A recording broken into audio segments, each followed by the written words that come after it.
Let me start by saying I have this unbreakable love for butter. It's like a good friend that will just never, ever, ever fail me. So today I want to pay tribute to my friend by deep frying a chicken in 4 pounds of butter. And as always, my friends, there is no time to waste. Now let's go, First things first, I wanted a chicken that was sized on the smaller end so I can be sure that it fits inside the butter. So I have a little bit of a younger chicken. It's just a little bit smaller for that purpose. I'm just gonna use a little bit of my rosemary salt for this. I'll put a recipe for this down in the description. I'm almost out of it. That's a little bit sad. Time for a new batch. And I'm just seasoning it all over, really taking my time, getting in these wings, getting all down the leg, and most importantly, inside the chicken. So I'm just standing it up so I can get all that salt inside. This way it'll get seasoned from the inside out. And even the backs of the wings, the backside of the legs, and everywhere back here. That looks good. And I'll just stick this in the fridge and let that sit for 2 or 3 hours so it can kind of dry brine a little bit. You could definitely get away with doing this overnight, but a few hours will be just fine. Here's our tower of butter. And before we proceed, I think we need to play a game of Jenga with this because that's never been done. I don't think humanity has ever thought to do that. Loser has to eat a stick of butter. Marcus! Loser eats a stick of butter. I don't make the rules. Actually, I do.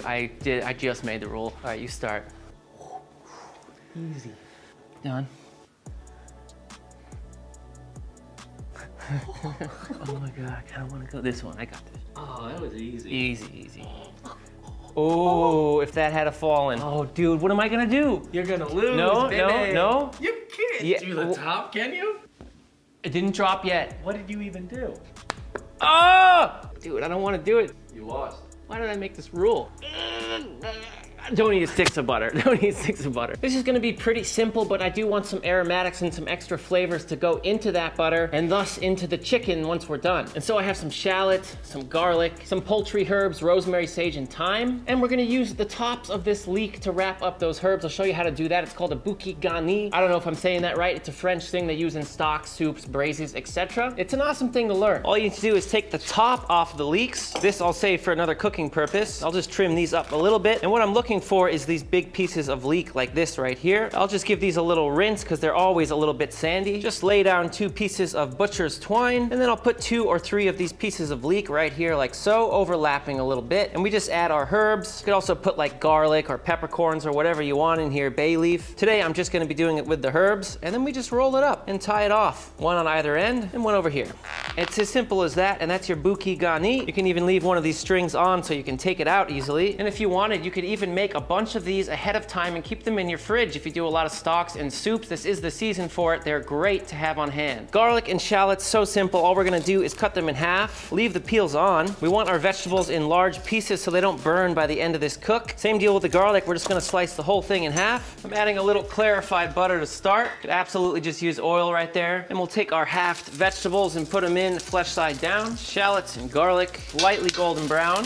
And we'll add just a little, like a tablespoon of butter or so. Now that's a full 4 pounds going in. I'm gonna keep the heat around medium right now and just let that all melt down. And I'll tell you one thing, this isn't my first time cooking a piece of meat in this amount of butter. And I've learned a few things while trying this out. So what I'm gonna do differently this time is skim off all that cream that is left over from the butter making process, which will rise to the top soon here in a minute, as you will see. Thus clarifying the butter mostly and raising its smoke point up to about 400, 450, which means we can crank the heat up in the end and really crisp up this chicken, which is what I want. Also, a lot of you are probably thinking, wow, what a waste of butter and money, right? No, first of all, I buy it at a store that rhymes with box, Moscow, crossbow, which makes it a lot cheaper. And I'm gonna show you at the end of the video what I do with the leftover butter because I actually love the leftover butter more than the chicken itself. You'll see. After about 5 minutes, you really see all that cream rising up to the top. So I'm just gonna start ladling it out, thus clarifying the butter. You can even swirl like this. It'll push that cream to the outside and then scoop up. Actually really like doing this. Reminds me of my restaurant days. I've been skimming for a couple minutes now, and as you can see, we're starting to really get to the butter part of this. That's a big old pot of butter, my friends. Wow. And I'm hoping by doing this, I'm gonna get a much more even browning on the chicken. It'll stay nice and crispy as well. But I don't know, this is experimental. I'll drop in my little bouquet garni now. I'll just keep that string around the side a little bit, let all those flavors start releasing. If you see some skin coming off the garlic, you can just get that out. This butter is hitting right now about 225 Fahrenheit, and you can see it's just starting to bubble and foam. We're gonna let it get a little bit hotter before popping in the chicken. The butter is hitting 240 Fahrenheit right now, and you can see it really starting to foam. All right, my friend. And in you go, breast side down. Wow, that's just enough butter. Amazing, 4 pounds. I'm gonna keep the heat on medium for now and try to maintain a temperature of around 240 or 250 Fahrenheit. All right, here we are 15 minutes in, and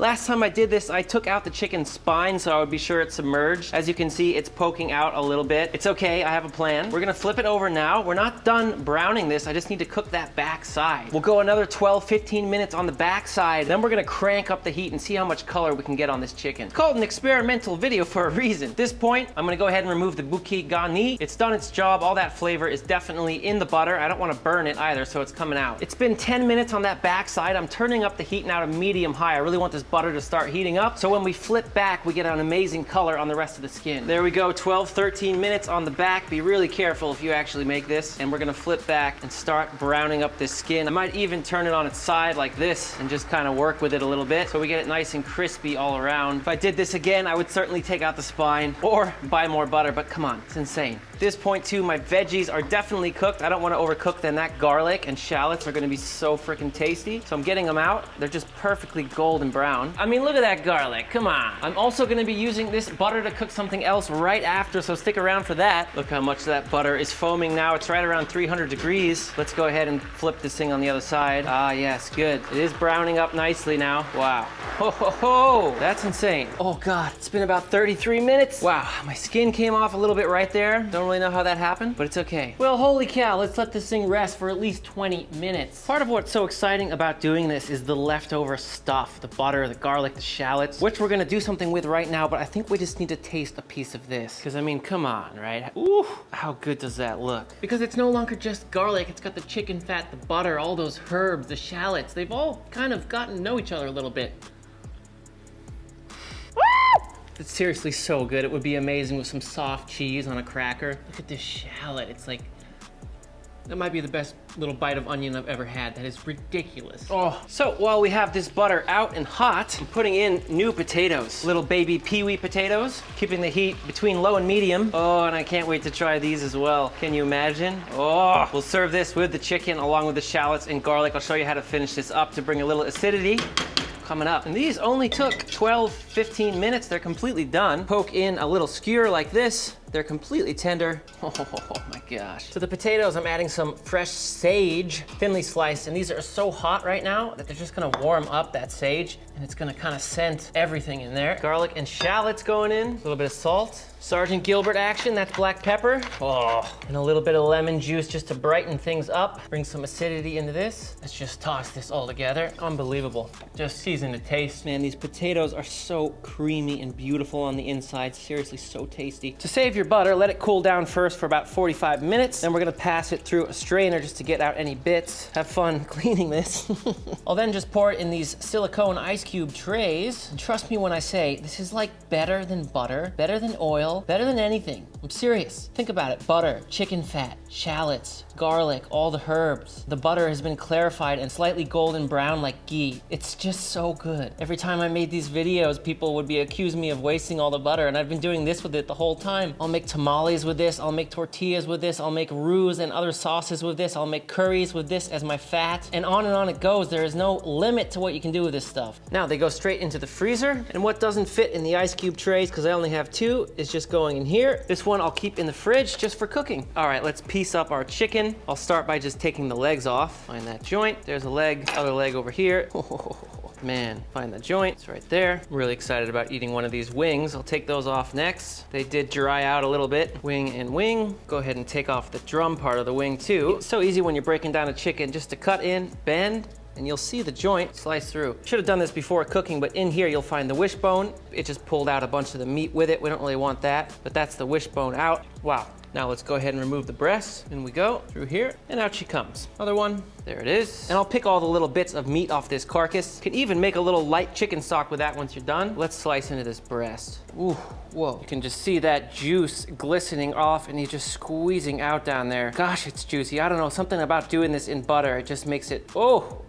I'll slice this into nice big pieces so it doesn't cool down too quick. I'm sad we lost the skin on the other breast, but hey, over here we'll find that joint. Right about there. Out she goes. Let's try some of that crispy skin. There's the joint. Let's serve this up family style. Those beautiful potatoes. God, those look good. Put some of our legs here around the outside. So, thighs. Those I would just eat whole with a knife and fork or however you want. Do the breasts here right in the middle, just like that. And there's your butter and roast chicken dinner, my friends.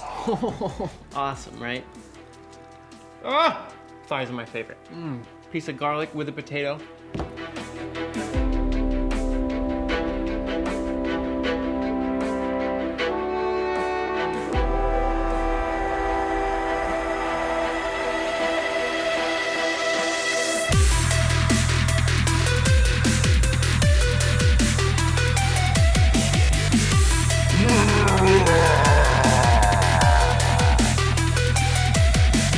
You know I love you and I'm out.